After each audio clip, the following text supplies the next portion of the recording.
We are on and popping. Shalom. It's your brothers from the GMS Columbus, Ohio branch. Coming back again with another Friday class sit down. And before we begin, we're going to give all glory and praises to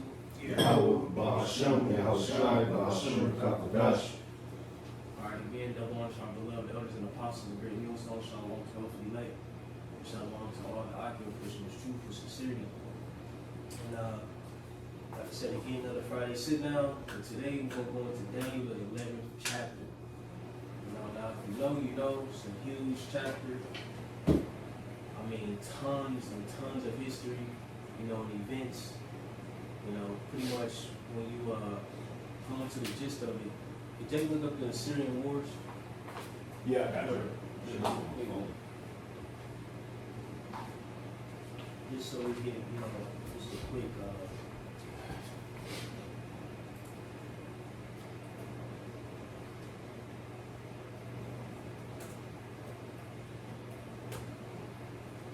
All right.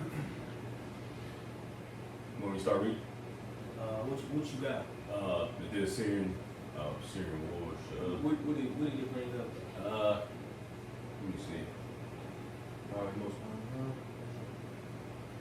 Nothing yet. I got something on the Wikipedia says. It says Syrian, right? Yeah. The Syrian Wars was a series of 6 wars between the Seleucid Empire and the Ptolemaic Kingdom of Egypt, successor states to Alexander the Great's empire during the 3rd and 2nd century BC over the region that is called Syria, one of the few avenues into Egypt. You keep going, or? You see anything, Yeah, they mentioned the scriptures. These conflicts drained the material and manpower of both parties and led their destruction and conquest by Rome and Parthia, yes, I pronounce it. They are briefly mentioned in the biblical books of the Maccabees. Right.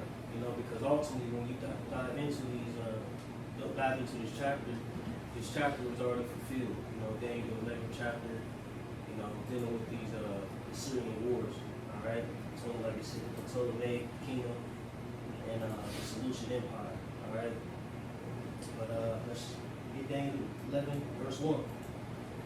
And like I said, this may be a couple week class, a few week class. Still figuring out through the Spirit. So I want you can go in depth. Really, each verse is a lesson. In itself.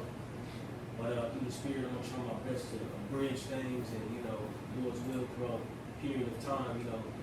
If I do bridge things and shorten things up, try to go in depth on my own time, but we're just going to tackle it. A lot of it is really review, all right?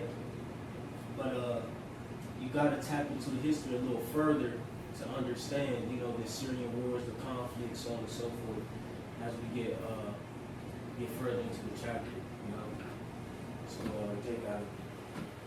So Daniel 11, at the top it says, also I, in the first year of Darius the Mede, even I stood to confirm and to strengthen him.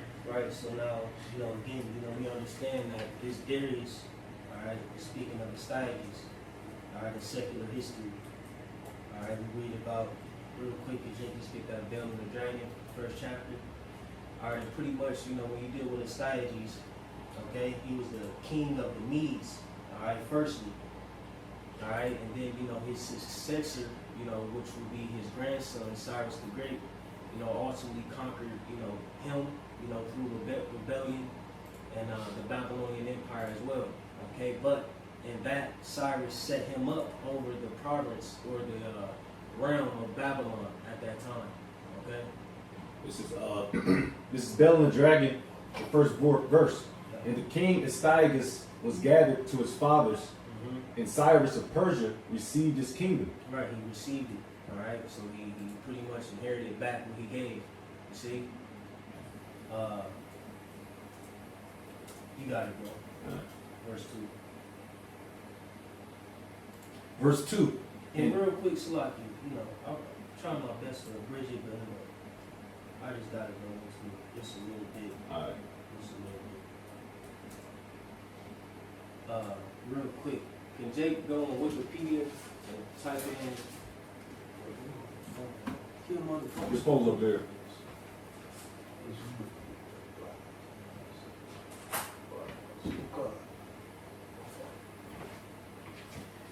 Just like I said again, so we understand who we reading about, you know. But real quick, let's inject this link on Wikipedia. We're just gonna read a little bit about Styles and or as some people say, Astyages, you know, etc. All right. Want me to start? Yeah, you got it. Yep. This is Astyages out of Wikipedia.com. Yeah. It says Astyages was the last king of the Median Kingdom, reigning from 585 to 550 BCE. Right. The son of Cyaxares.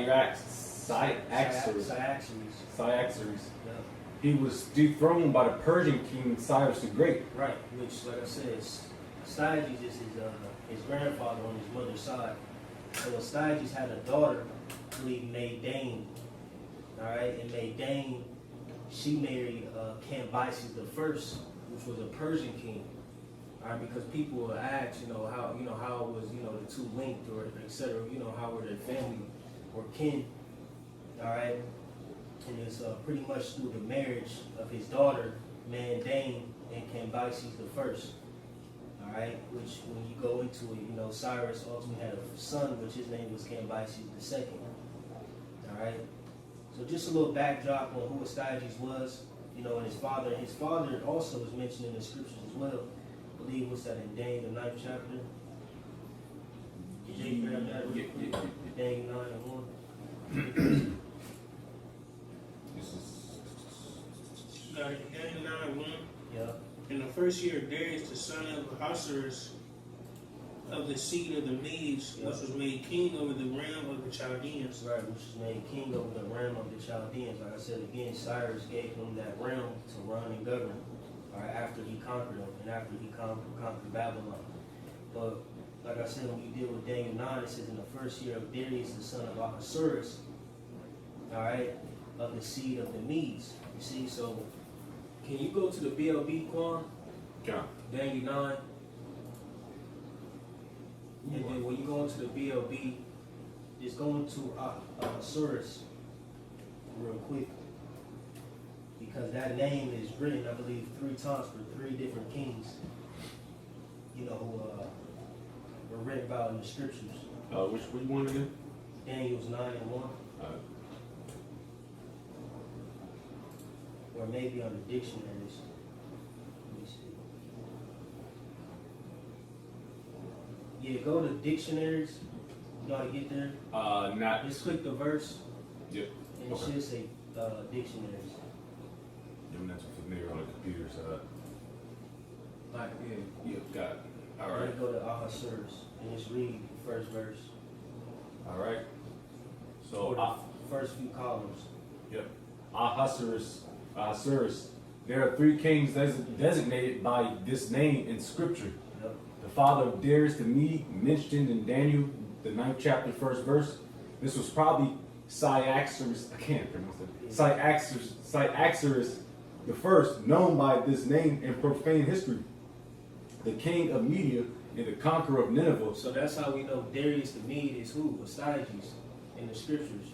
All right. Well, his secular name. Mm-hmm. That's how we know that's who that's talking about. All right. And let me see. Yeah, read the second column too. Yep. The king mentioned in Ezra 4 and 6 probably. And then let me say this too. When you're dealing with the history, it's very vast. All right. And like the scriptures say, study to show thyself approved. Ultimately, our ultimate tool is the scriptures.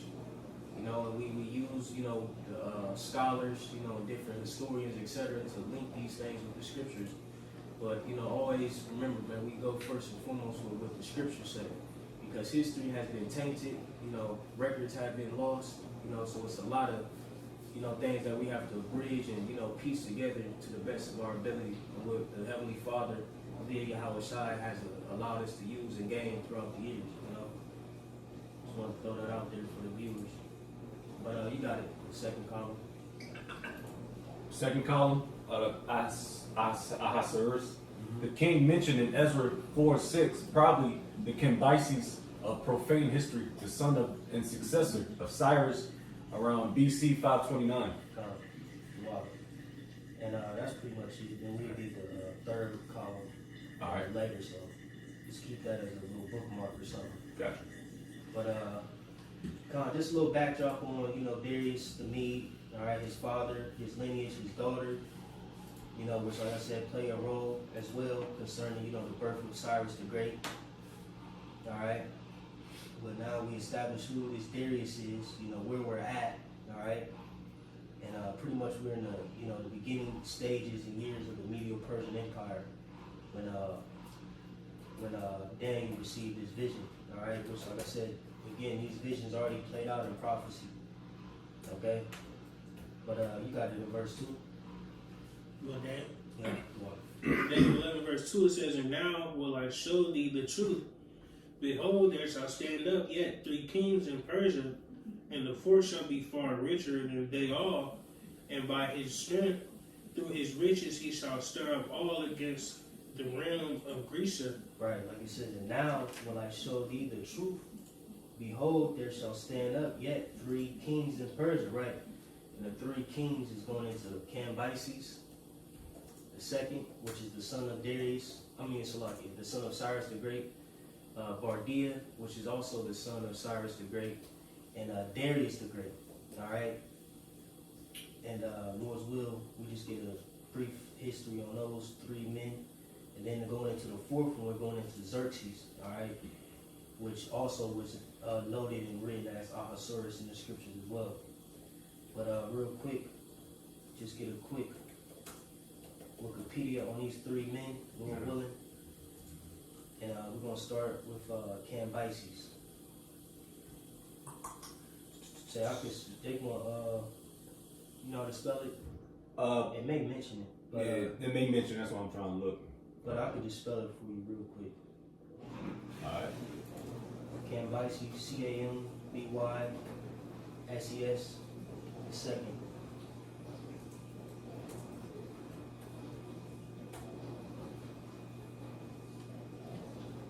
Cambyses the second. Yep. The second, Old Persian, was the second king of kings of the Achaemenid Empire, reigning 530 to 522 BCE. Right, that's just another name for the Medo-Persian Empire, or common name, so to speak.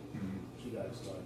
He was the son of the successor to Cyrus the Great, 550 to 530 BC. His mother was Casandane. His relatively brief reign was marked by his conquest of North Africa, notably Egypt, which he took by defeating Pharaoh Psamtik III, 526 to 525 BC, at the Battle of Pelusium. In 525 BC, after his victory in Egypt, he expanded the empire's holdings in Africa by taking Cyrenaica, the coastal region of eastern Libya, in the spring of 522 BC. Cambyses had to leave Egypt hastily to put down a revolt in Persia. Right, so this is the son, all right, of Cyrus the Great. All right, and you know, through the spirit, real quick, let's get a brief history on Cyrus to his father, just so you know. The Cyrus was mentioned in the scriptures a few times. All right, I believe in Ezra a few times, and I think can Jake get Isaiah the 44th chapter? And that's a common name too, correct? Well, is it Cyrus or is it Darius? Darius. Darius is the common name. Yeah, Darius is another common name.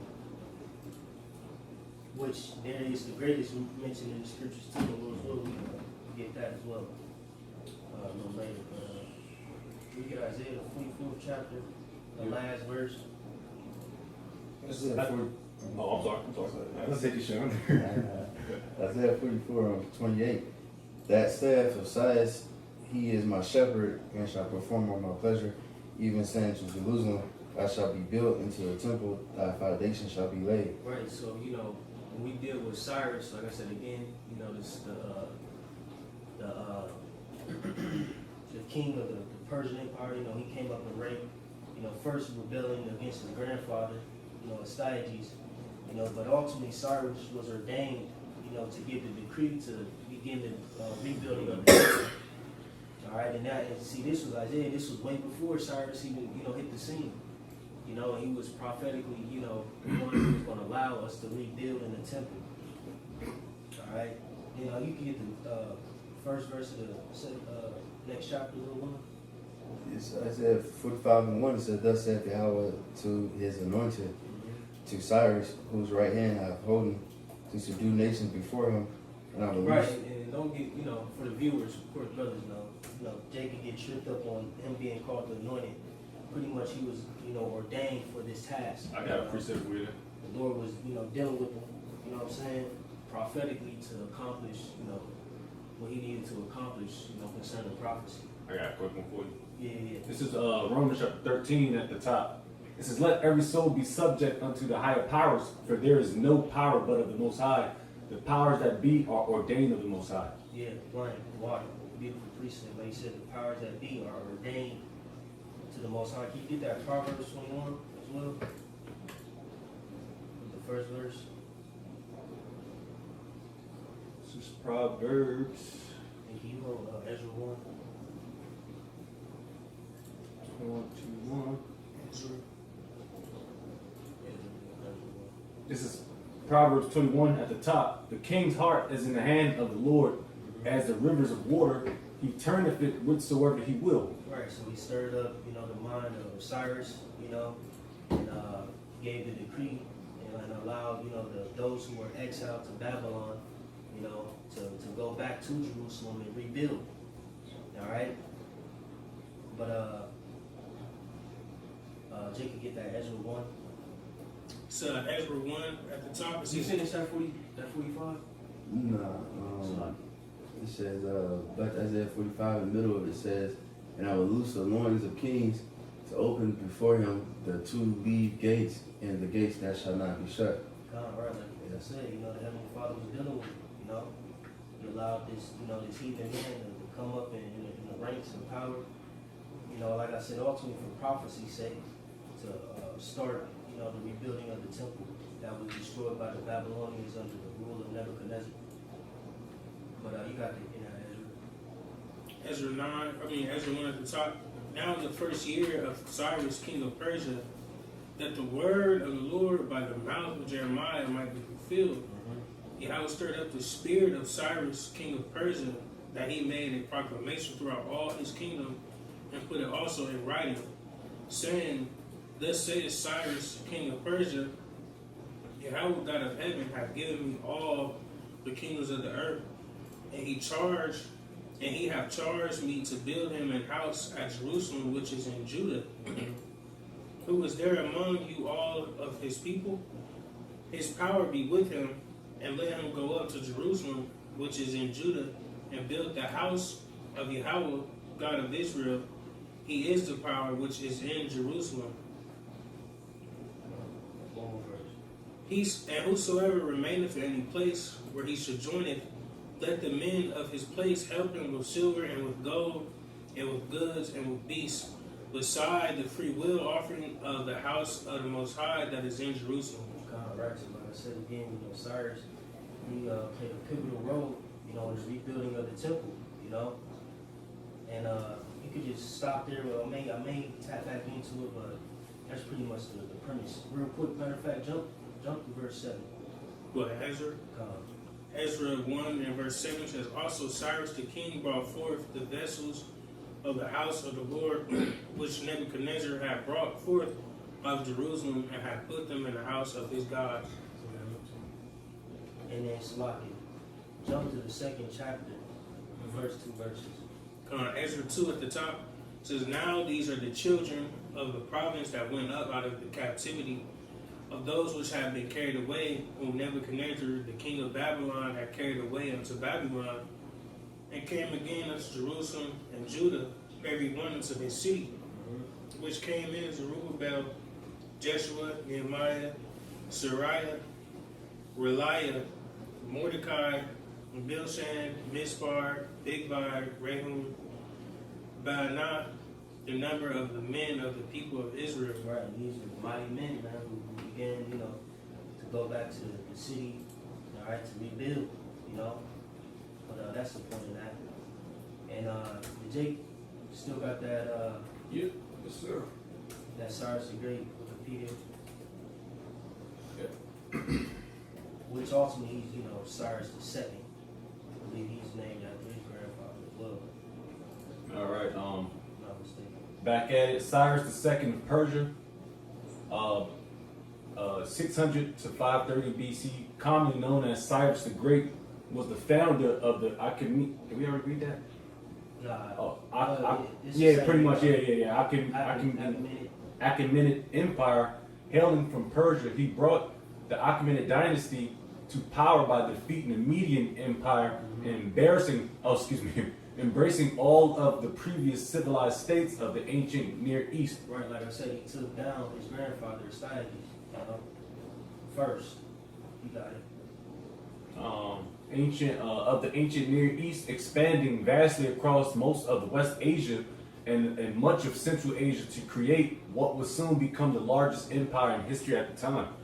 The Achaemenid Empire's greatest territorial extent was achieved under Darius the Great, whose rule stretched from southeast Europe in the west to the Indus Valley in the east. Right, and see, that's, you know, with that, you know, like you said, they expanded Darius the Great, you know, then you deal with, you know, how the Greeks got involved, you know, with this conflict as well. Like I said, in that Daniel 11, talking about the fourth king, he stirred up the spirit of the Grecians, roughly paraphrasing.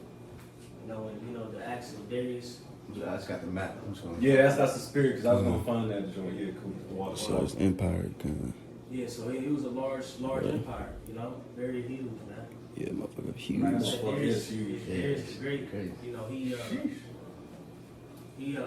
know, he forwarded the kingdom as well in his reign, you know, which he had a controversial, you know, way he got into power, but you know, he tapped into some of that as well. But let me see.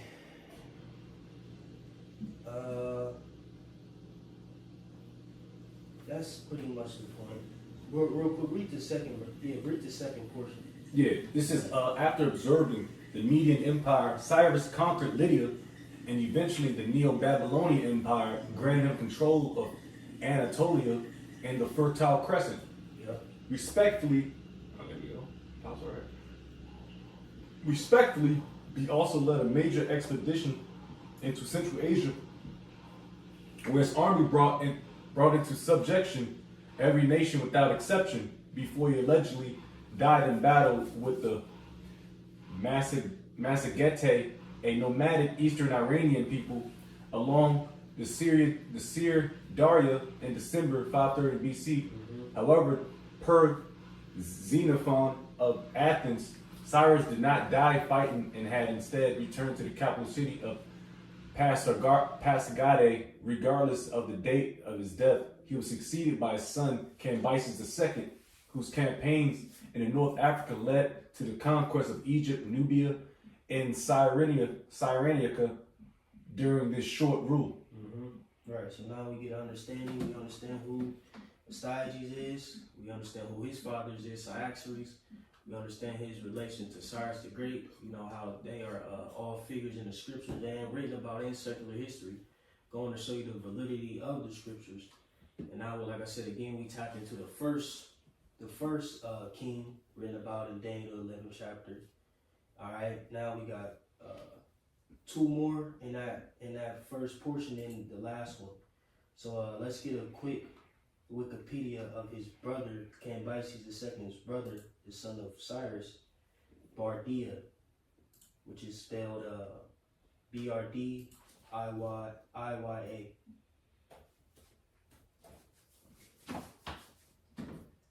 Which, you know, another name for him is Smerdis. It's not popping up. I'm gonna go. Bardia, Bardiyya. Yeah, it's not popping up. It's popping up. Bardaya. Popping up Britney Spears and shit. Or type in Smears. I got it. Let me get this real quick. It's Bardia. I'm not gonna use that. Bardia or Smerdis. It's Old Persian. All right. It says possibly died 522 BCE. Also named as Tani Oxyrus, Old Persian, by Ctesias, was the son of Cyrus the Great and the younger brother of Cambyses II. Both Persian kings. There are sharply divided views on his life. Bardia either ruled the Achaemenid Empire for a few months in 522 BCE, or was impersonated by a magus called Guamata, whose name is given by these damn names. Ctesias. So like, I just looked at that word magus. It just pretty much goes into a priest. Yeah, You know what I'm saying? My fault. Come. Yeah, it is. I like Wikipedia. Yeah. They still rolling. Yeah. I thought them niggas wanted money and shit. You can donate $5. Yeah. I'm just gonna show pictures and shit every once in a while. Yeah. Just picture The Magus people, the priest niggas. Yeah, man. So we get a visual, you know. Shit, next class, Lord's will. I'm gonna pop it up on one of these screens, so we don't have to. Can you do that? Lord's will, because it's a lot of information. It's crazy. Given by Ctesias. Again, you know, for the learner, the listener, go into it for yourself. You know, whoever received this video watching, you know, like the scripture says, study to show that yourself approved. When we go into Acts the 17th chapter, it acknowledges the church of Berea, who searched out the scriptures. You know, so sometimes you you dive into it, man. Sometimes you get you a little young, and just go down that rabbit hole. You know what I'm saying? Late night. Under your covers, you know what I'm saying? You just, and then it be fire after a while. Sometimes it be burdensome to the flesh, but then you be like, shit. Start connecting the dots, like, oh, fuck. Man, that shit's crazy. And like I said, it just helps, prove the validity of the scriptures further. And that's a faith booster. A lot of people say, oh, this, like people say Darius to me is a fictional dude.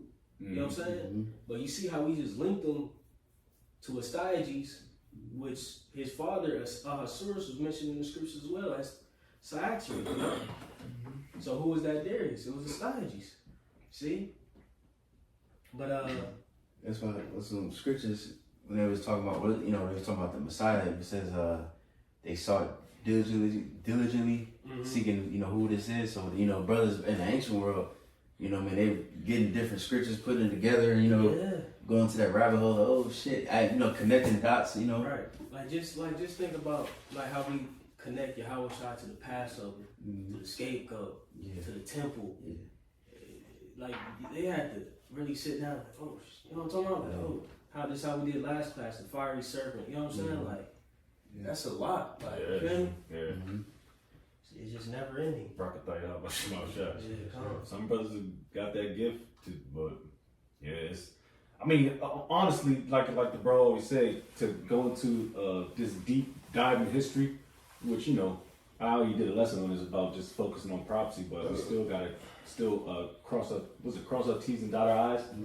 You know what I mean? Because you just focus on the four kingdoms, and that kind of pretty much sums it all up. And then you got the revival of the Roman Empire.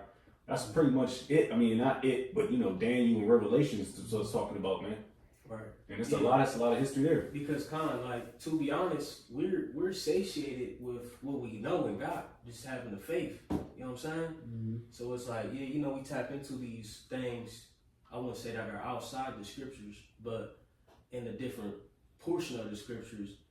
But to be honest, Jake be satiated with just knowing the names. You know what I'm saying? And being believers. Yeah. But for edification's sake, etc. Being prophets, being teachers. It's just what we gotta do. We gotta sacrifice our time and energy, and preach to the choir, man. That's right. Preach to the church. But it's some more than that. It's like one more last portion. Yep. Person by Magus called Guamado, which Magus, like the bro said, goes into priest, whose name is given by Stesius as these bitch ass names. Spin dates. The dates. I can't read the date. Ancient Greek until he was toppled by Darius the Great. Right. You know, so Bardia, the brother of Cambyses, the second son of Cyrus. You know, once Cambyses died, I believe, did we read all the way through with Cambyses? I think we didn't get to his death. But I believe he died from a fleshly infection. You know, he succumbed to, and his brother Bardia was, you know, came up in his stead. All right. So, you know, now we got a brief history on these, you know, these few men. All right, like I said, the first king will be Cambyses. The second is Bardia. And now we can grab a brief overview of the third king, which is Darius the Great. All right. Real quick, what's his name? Cambyses. Mm-hmm. Yeah, like you said, you know, he pretty much got a thigh wound and then he got sickness from that. And died 3 weeks later. That's kind. Yeah, I like this. Hey, Lil Willing, I ain't gonna lie. When I think when a brother be on the Wikipedia, I think 2 brothers should be on it. So like, one brother can read and the other one can like look up the other little small things. You know what I'm saying? Just to add, you know, points. I'm over this sweating. Yep. Alright, so I got it. Real quick, Salaki, Cambyses is written about in the scriptures as well. And real quick, Jake could get that Ezra 4. Alright, because we already know that Cyrus gave a decree to rebuild the temple. Alright, but we understand that the process of the temple wasn't completed until I believe Darius the Great.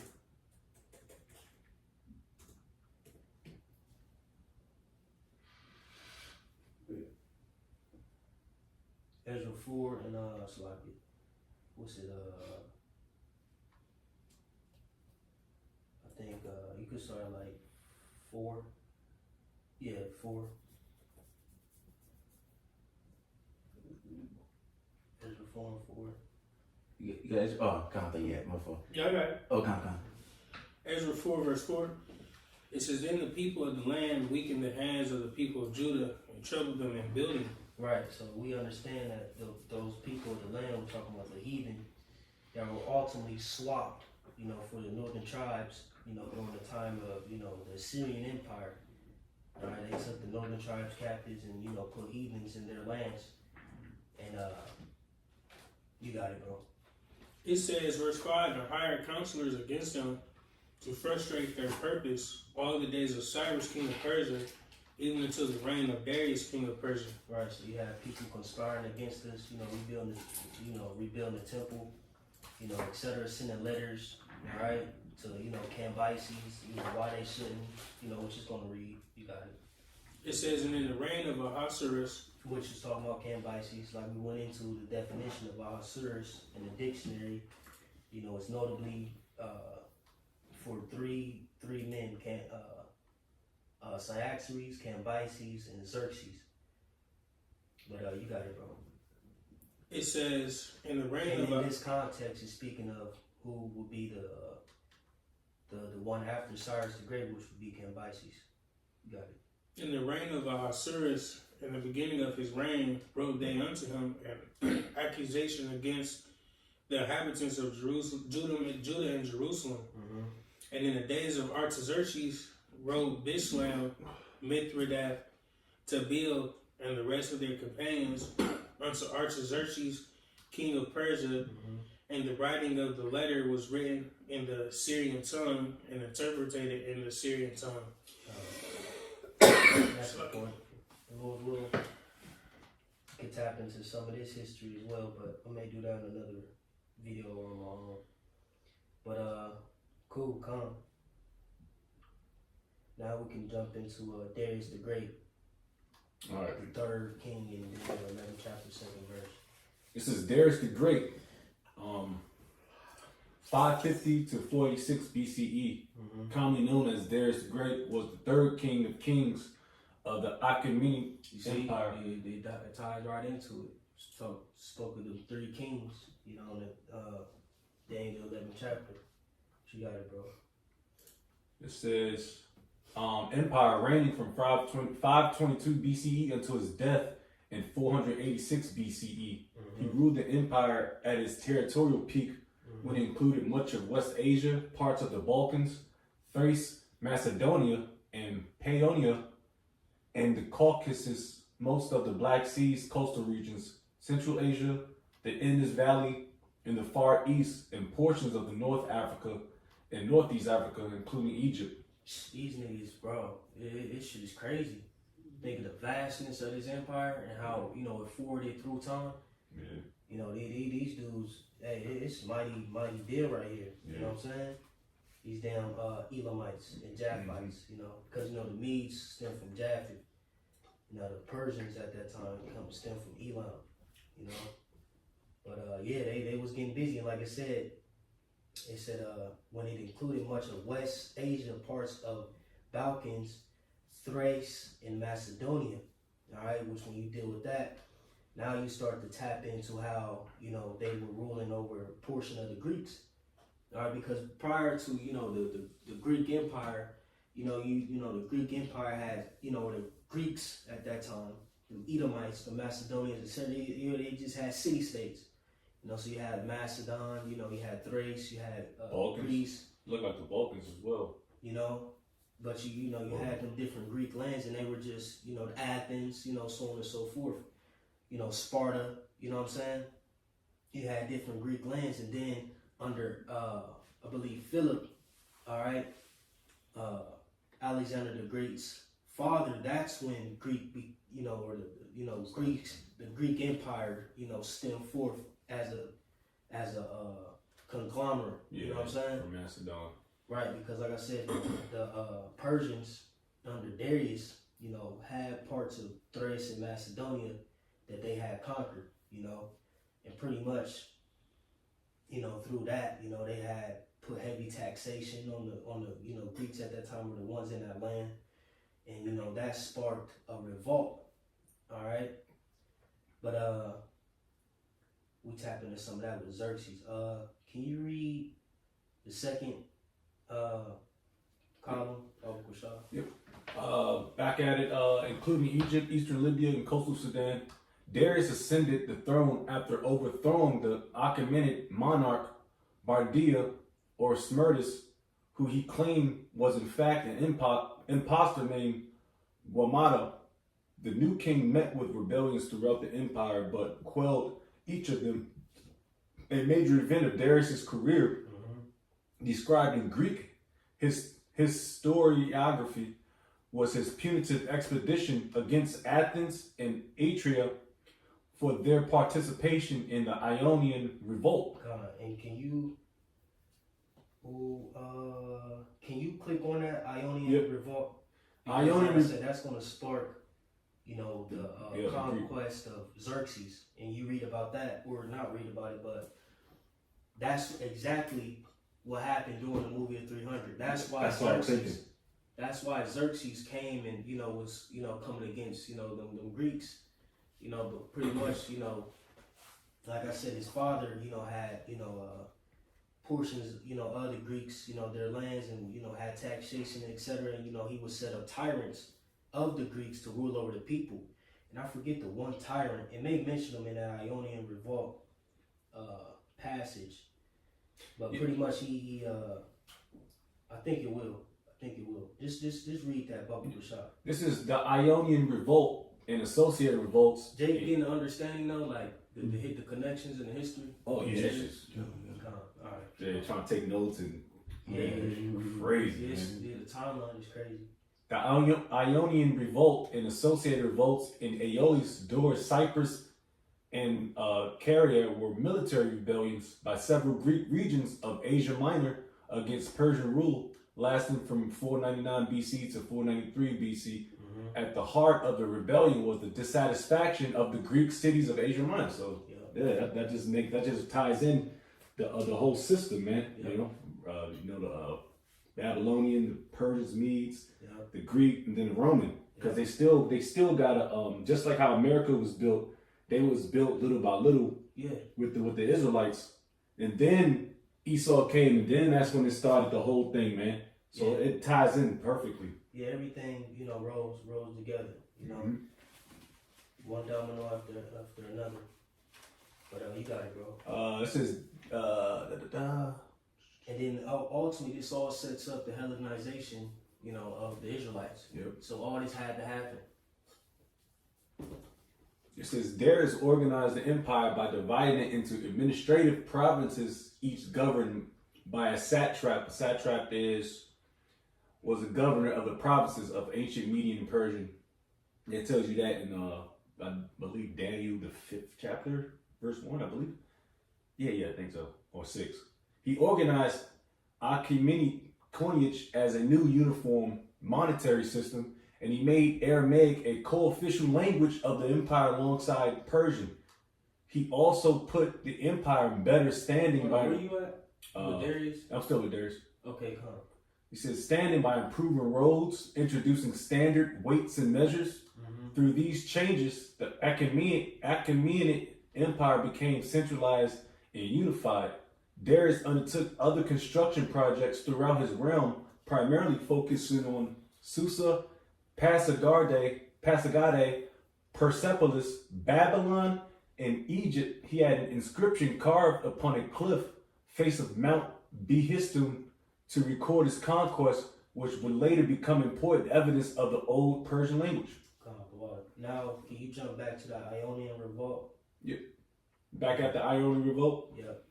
The Ionian Revolt and associated revolts in Aeolis, Doris, Cyprus, and Syria were military rebellions by several Greek regions of Asia Minor against Persian rule, lasting from 499 BC to 493 BC. At the heart of the rebellion was the dissatisfaction of the Greek cities of Asia Minor. That's pretty much it. No, keep going. Oh, keep reading, Salaki. Oh, okay. Is it Asia Minor with tyrants? Just stop there. Yeah, it kind of stopped, so I have to kind of find it where I can run. Yeah, just keep on reading, Salaki. Yeah. All right. At the heart of the rebellion was the dissatisfaction of the Greek cities of Asia Minor with the tyrants appointed by Persia to rule them, along with the individual actions of two Milesian tyrants, Histiaeus and Aristogoras. The cities of Iona had been conquered by Persia around 540 BC, and thereafter were ruled by native tyrants nominated by the Persian satrap in Sardis. In 499 BC, the tyrants of Miletus, Aristogoras, launched a joint expedition with the Persian satrap Artaphernes to conquer Naxos in an attempt to bolster his position.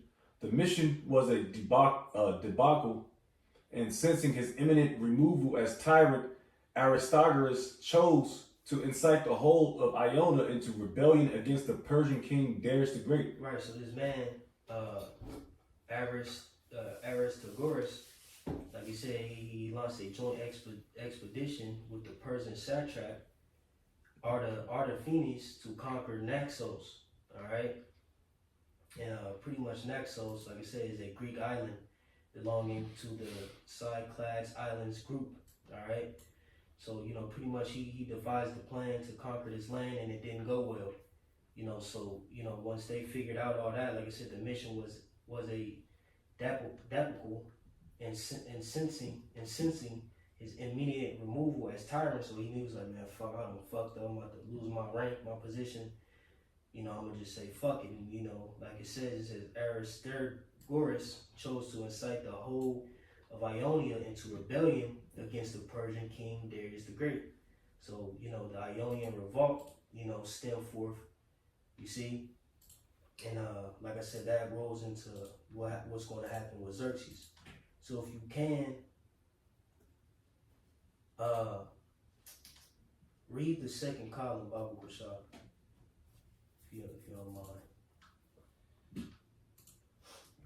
All right, in 498 BC, supported by troops from Athens and Eritrea, the Ionians marched on captured and burnt Sardis. However, on their return journey to Ionia, they were followed by Persian troops and decisively beaten at the Battle of Ephesus. Ephesus took place in 498 BC between Persian and Greek forces. All right. This campaign was the only offensive action by the Ionians, who subsequently went on the defensive. The Persians responded in 497 BC with three-pronged attack aimed at recapturing the outlying areas of the rebellion, but the spread of the revolt to Caria or Syria meant that the largest army under Darius relocated there. That's probably a misspell. That's a misspell. While initially campaigning successfully in Caria, this army was annihilated in an ambush at the Battle of Pedasus. This battle had started a stalemate for the rest of 496 BC to 495 BC. Want me to keep going? Yeah, Bob, for sure. Yeah, by 494 BC, the Persian army and navy had regrouped, and they made straight for the epicenter of the rebellion at Miletus. The Ionian fleet sought to defend Miletus by sea, but was decisively beaten at the Battle of Lade after the defection of the Samos in Greek island in the eastern Aegean Sea. Since Miletus was then besieged, captured, and its population was brought under Persian rule, this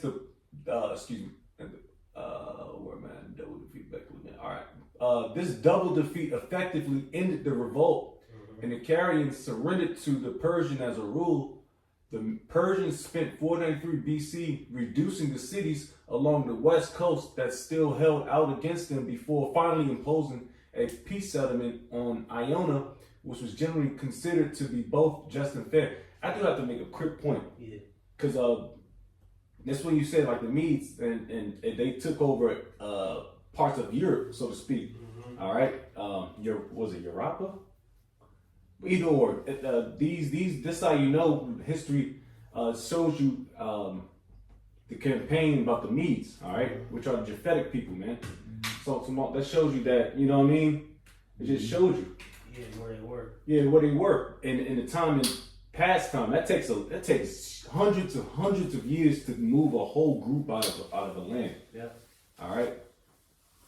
But one more. Yep. The Ionian revolt. Where I'm at. The Ionian revolt constituted the first major conflict between Greece and the Persian Empire. That's where I wanted to get. Yeah. So, like I said, the Ionian revolt constituted the first major conflict between Greece and the Persian Empire. Now, Quan, hold that. And can you read that Daniel 11 and 2 one more time? Yep. Daniel 11 verse 2. It says, "And now will I show thee the truth. Behold, there shall stand up yet 3 kings in Persia, and the fourth shall be far richer than they all by his strength. Through his riches he shall stir up all against the realm of Greece." Right. See, so now we understand where this conflict between the Greeks and the Rome, or so like the Greeks and the Persians, stem from. The Ionian revolt ultimately. All right. Now you can finish that out, Quan. And then we're gonna get some history on Xerxes. All right. Did we read anything on Darius? I think we did. We did. Yeah, the Ionian revolt constituted the first major conflict between Greece and the Persian Empire, and as such represents the first phase of the Greco-Persian Wars. Yep. Which series of conflicts between the Achaemenid Empire and Greek city-states that started in 499 BC and lasted until 449 BC. Although Asia Minor had been brought back into the Persian fold, Darius vowed to punish Athens and Eritrea for their support of the revolt. Right. See, this was stirred up Darius to go further in the Greeks and try to wage war on them because of those who showed support to Ionia and the other portions of the those who revolted against them. But you got it. It says, Eritrea for their support of the revolt. Moreover, seeing that the myriad city-states of Greece posed a continued threat to the stability of his empire, according to Herodotus, Darius decided to conquer the whole of Greece in 492 BC, the first Persian invasion of Greece. The next phase of the Greco-Persian Wars began as a direct consequence of the Ionian Revolt. You see? So now, now Darius on that bullshit. Now he's like, all right, I'm about to try to take over all of Greece. You know what I'm saying? And then real quick, look up the death of Darius the Great, because that's going to play a pivotal role as well. Because, like I said again, all this stuff is stirring in the pot for Xerxes. Darius's conquest, the revolts, how the Greek or the Greco-Persian War started, and where was Xerxes' mindset. Like I said, you see a little bit of that in that movie 300. You know what I'm saying? I got it right here. Back to Wikipedia, go down to death and succession. It says after becoming Darius, right? Hold on. Yeah. Darius the Great. Oh yep. Says after becoming aware of the Persian defeat at the Battle of Marathon, Darius began planning another expedition against the Greek city-states. This time he, not Datis, would command the imperial armies. Darius had spent 3 years preparing men and ships for war when the revolt broke out in Egypt. This revolt in Egypt worsened his failing health and prevented the possibility of his leading another army. Soon afterwards, Darius died after 30 days of suffering through an unidentified illness. Yep, particularly due to his part in crushing the revolt at about 64 years old in October 486 BCE. All right, so now we could look up Xerxes in the Wikipedia. Xerxes the first.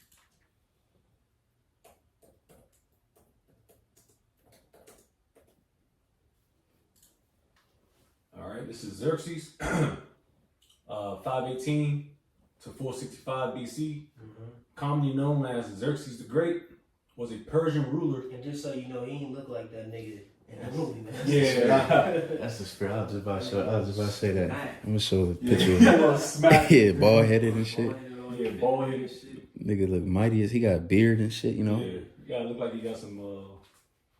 Yeah, he was mighty. Yeah. Men had beards then, man. I don't, this new age shit with the U.S. and all that shit. Nah, men and warriors had beards. Yeah. Kings had beards. Rulers had beards. Every man, if he can grow his beard, should have a beard. If a nigga cutting his beard off, man, that shit is Going off. off, man. And niggas be smacked. Punch ins and shit. Yeah. It's another depiction. But you got it, Quan. It says Xerxes the Great was a Persian ruler who served as the fourth king of kings. See, Daniel 11 and 2. You talk about the fourth king, then came up a fourth one. You got it, bro.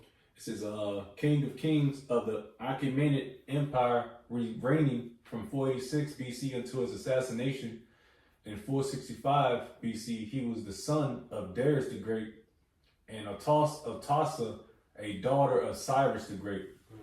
In Western history, Xerxes is best known for his invasion of Greece in 480 BC, which ended in Persian defeat.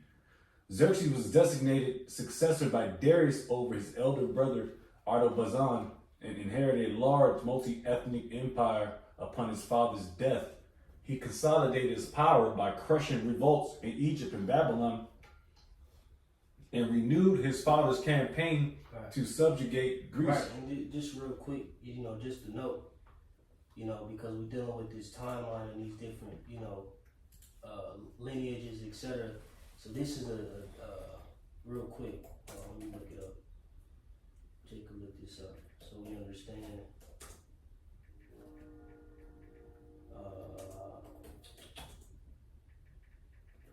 Or the let me see. So Jake can see,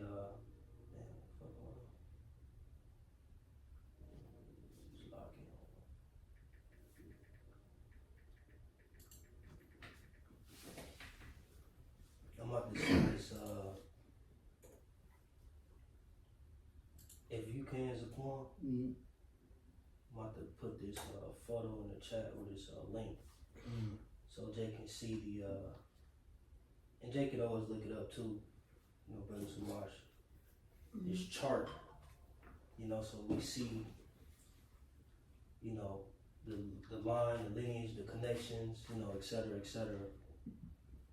You know, between the different rulers. Like you said, Atosa is the daughter of Cyrus the Great. Was she married Darius the First, or Darius the Great, and then between that two, they had Xerxes the First, and then you read about Artaxerxes, etc. You know, but just so Jake, you know, can see it. And if Jake want to look at it too, you know, Jake can see. But you know, boy, you got it, Quan. It's a lot of information, bro. Where we at on time? Because once we get that, 55, something like that. oh god, dang. All right, yeah, just we breeze through Darius, and I'm gonna just Lord will. I'm gonna just run through like 3, 4, and 5, and then we just gonna call it that. And, you know, Lord's will, I'm gonna see how I can, you know, in the next round, just try to, you know, go through this quicker. Lord willing, we'll see. But you got it, Quan. Yep. Xerxes was designated successor by Darius over his elder brother Artaxerxes and inherited a large multi-ethnic empire upon his father's death. He consolidated his power by crushing revolts in Egypt. Right, and that's what made him so rich. You know, he had inherited a lot. You know, the you know, different conquests, etc. That his father Darius had went out and saw. You know, he inherited a lot. You know, that's why when they depicted him in that 300, he was rich as shit. Mm-hmm. You know what I'm saying? And he really was. He was rich. You got it, bro. It says upon his father's death, he consolidated his power by crushing revolts in Egypt and Babylon and renewed his father's campaign to subjugate Greece and punish Athens and its allies for their inheritance in the Ionian interference in the Ionian revolt in 480 BC. Right, so Salaki, like I said, it says, and renewed his father's campaign to subjugate Greece and punish Athens and its allies for their interference in the Ionian revolt. So, like I said, this was Xerxes' whole mission. Like it said, and by his strength through his riches, he shall stir up all against the realm of Grecia. You know, so he went and, you know, followed after his father's footsteps in a pursuit to take down Athens, you know. Continue that campaign. Right, and see then, you know, now you see how the Greeks and the Persians war started, and then, you know, that ultimately leads down to your mans and them, you know. Mm-hmm. Freaky dude. But you got it, bro. Oh, man. In 480 BC, Xerxes personally led a large army and crossed the Hellespont in Europe. He achieved victories at Thermopylae and Artemisium. Thermopylae and Artemisium before capturing and like I said, bro, it's just so much. You could go into these wars and, you know, all these sub-wars and, man, it's just never ending Slocky. Oh, yeah. But you got it, bro. It says, capturing and raising Athens, and his forces gained control of mainland Greece north of the Isthmus of Corinth until their defeat at the Battle of Salamis. Fearing that the Greeks might trap him in Europe, Xerxes retreated with the greater part of his army back to Asia, leaving behind Mardonius to continue his campaign. Mardonius was defeated at Plataea the following year, effectively ending the Persian invasion. After returning to Persia, Xerxes dedicated himself to large-scale construction projects, many of which, Bob the Builder head-ass nigga, many of which had been left unfinished by his father. He oversaw the completion of the Gate of All Nations, the Apadana and the Tashara at Persepolis, and continued the construction of the palace of Darius at Susa. He also maintained the royal road built by his father in 465 BC. Xerxes and his heir Darius were assassinated by Artabanus, the commander of the royal bodyguard. He was succeeded by his third son, who took the throne as Artaxerxes I. You see? Mm-hmm. So boom. Nice bridge. Yep, that's where we at. So now we can read Daniel 11 and 3. See that first two verses, and really going further into that. But real quick, I did make a point about Darius being written in the scriptures, so I do want to prove that. And KJ get First Ezra's, the 3rd chapter, the 1st verse, and then you could jump. Then you can jump to or is it the fourth chapter? Yeah, Jake just read First Ezra 3 and 1. This First Ezra 3 and 1 says, "Now when Darius reigned, he made a great feast unto all his subjects, and to all his household, and to all the princes of Media and Persia." Right, and this is talking about Darius the Great, you know? And then, like I said again, Xerxes written in the scriptures as well. When you read the book of Esther, you know, that Ahasuerus was speaking of Xerxes. All right, Xerxes the first. So in this context, it's speaking about Darius, and when you deal with it, pretty much, you know, he was chatting, you know, between his peers and all that, and pretty much he was willing to reward, you know, a man, you know, in his courts. I believe it was a bed chamber, something like that. So, you know, whoever comes up with a wise saying, you know, will be rewarded. Oh yeah, damn. And then I believe it was Zerubbabel, if I'm not mistaken, who came up with a wise saying, you know, like you said, men are, you know what I'm saying, you know, Jake remember the account. Yeah. Came up with the wise sayings, you know, Right. he and the women. So who the strongest? Yeah. Oh yeah. So like he said, the truth Yeah. is the strongest. Yeah. And Darius was impressed, you know, with his knowledge and wisdom. And he awarded him, To be in his top. well, he awarded, this, so like I'm trying to find it exactly, I think it's in 4. Yeah, I can get it. I think I it's think I'll first be covered. Ezra's 4. Start at 42. What was what? Dave, chapter 4. Nah, first Ezra's 4. Yeah, right here.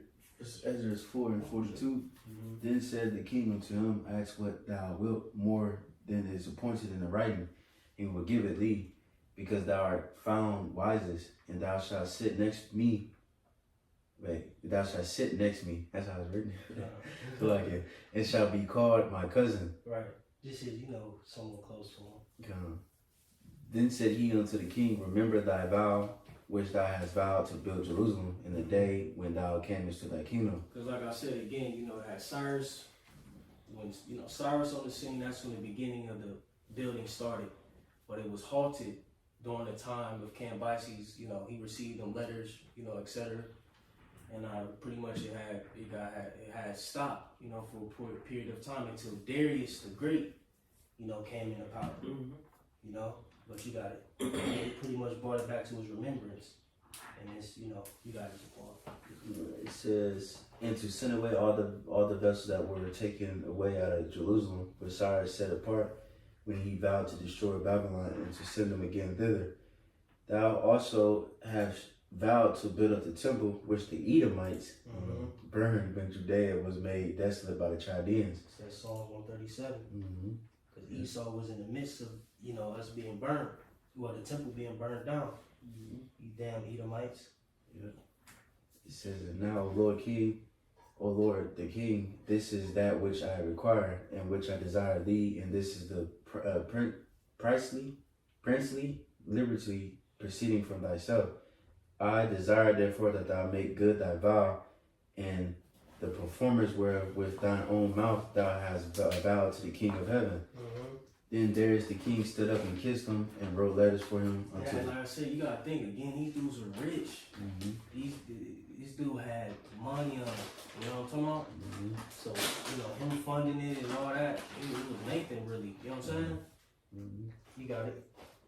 It says Kism wrote letters for him unto the treasurers and lieutenants and captains and governors, that they should safely convert all their way, both him and all those that go up with him to build Jerusalem.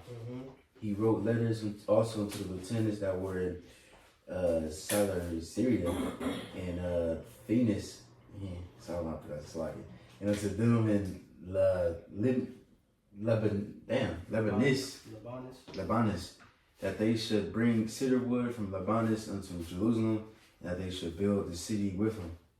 That's pretty much the point. But I just wanted to prove that real quick through the spirit. And like I said again, for time's sake, we need to tap into the book of Esther, and dealing with that source and that verse, Mordecai and all that is dealing with Xerxes, who was the husband of Esther, which that was her heathen name, correct? Yeah, that was her Islam name, Star. Yeah. If I'm not mistaken. Yeah. But all right, you can read Daniel 11. Let's read to it's a lot, y'all. This is something have mercy upon Jake. Just read 3, 4, and 5, and then I just go into it briefly, real quick. Daniel 11, verse 3 says, "And the mighty king shall stand up, that shall rule with great dominion, and do according to his will. And when he shall stand up, his kingdom shall be broken, and shall be divided toward the four winds of heaven." Right now, this talking about, your man Alexander, Alexander the Greek. All right. Like you said, stand up in great power. Real quick, can we just get a quick Wikipedia on him too? Of course. Because like I said, all you had the Greco-Persian Wars. All right. All right, this is Alexander the Great. You guys should be familiar with this guy. Yeah. With his mo. Alexander III of Macedon, 356 BC to 323 BC, most commonly known as Alexander the Great, was a king of the ancient Greek kingdom of Macedon. He succeeded his father, Philip II, to the throne in 336 BC. Right. Read about him in First Maccabees. You ain't got to get it. But you got it. BC at the age of 20, and spent most of his ruling years conducting a lengthy military campaign throughout Western Asia, Central Asia, parts of South Asia, and Egypt. By the age of 30, he had created one of the largest empires in history, stretching from Greece to northwestern India. He was undefeated in battle and is widely considered to be one of the history's greatest and most successful military commanders. Fine, So like I said, that mighty king, all right, that stood up. All right, you get that 4th verse in Daniel 11. Daniel 11:4 says, "And when he shall stand up, and his kingdom shall be broken, and shall be divided toward the four winds of heaven, and not to his posterity." Right. If he said his kingdom was broken, going into him dying early, disease, and like it said, it shall be divided toward the four winds of heaven. You already know the names: Ptolemy, Seleucus, Cassander, and Lysimachus. All right, and like I said, and not to his posterity, which go into his descendants. He didn't have a son or, of course not a daughter to inherit, his kingdom, so he gave it to his contemporaries. You got it. It says, "Nor according to his dominion which he ruled, for his kingdom shall be plucked up, even for others beside those. And the king of the south shall be strong, and one of his princes, and he shall be strong above him and have dominion. His dominion shall be a great dominion." Right, so, dealing with the 5th verse, that's pretty much tapping into, believe Ptolemy. All right, he, like I said, he, like I said, and the king of the south shall be strong, which is going into the Ptolemaic dynasty beginning. All right, which, Ptolemy, he ruled in Egypt. All right. And that's it. And like it said, and he shall be strong above, it says, and he shall be strong above him and have dominion.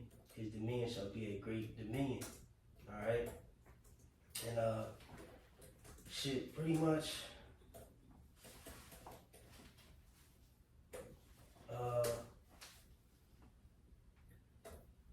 Well, Antiochus just came out of told him that. Nah, solution. Nah, so like I said, in the king of the south shall be strong is going in for Ptolemy. And Okay. one of his princes is going into the Seleucus dynasty. Okay. Yeah. It said one of his princes, and he shall be strong above him and have dominion. His dominion shall be a great dominion. Right? You know, then you get the Antiochus. Yeah. Okay, so he came out of I thought he came out of Ptolemy. Nah. Okay. Seleucus. Nah. And then, like I said, even just this verse is like The Empire. You know what I'm saying? A lot, but real quick. This shit blurry. What you looking up? The Potomac, whatever fucking pronounce niggas. The Empire. The four generals. And I got the Potomac Empire, the map. Can you look up the four generals, like their map, Yeah. Oh, okay. like the you know where they reigned and all that? It's four generals, one. So we get an idea of like I said, his kingdom was spread to the four winds, conquering south, west, east, and north.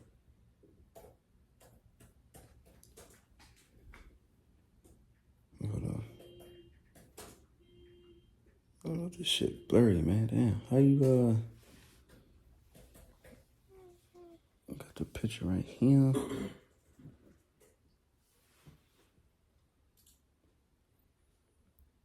Yeah. There you go. I got one right here.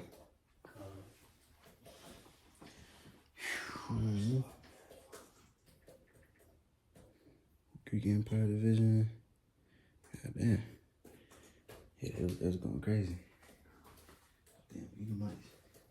Pretty much you had the four generals, Cassander, Ptolemy, Licinius, Cassander reigned in Macedonia / Greece, Ptolemy, Egypt, Seleucia, parts of Asia, Babylon and Persia, and Licinius, Thrace, and Asia Minor. You find a picture? Yeah. Yeah, that's right. Sure. Who's south? Yeah. Ptolemy. Oh, Ptolemy. King of the South. And Seleucia. They said King of the North, right? Yeah. Oh, okay. I believe.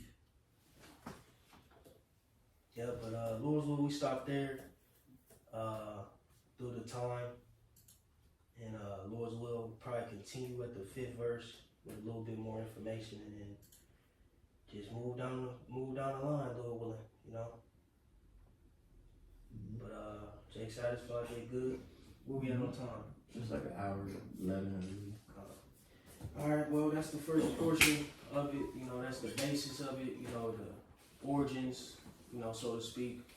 So Salakia, man, a lot of history, a lot of things to tie into, a lot of, things to bridge and, things, that ultimately you gotta establish to understand, this chapter, So with that, Lord's will is edifying to those who may receive it, gonna give all glory and praises to. Yahweh, Ba'ashem, Yahushai, Ba'ashem, Kakudash.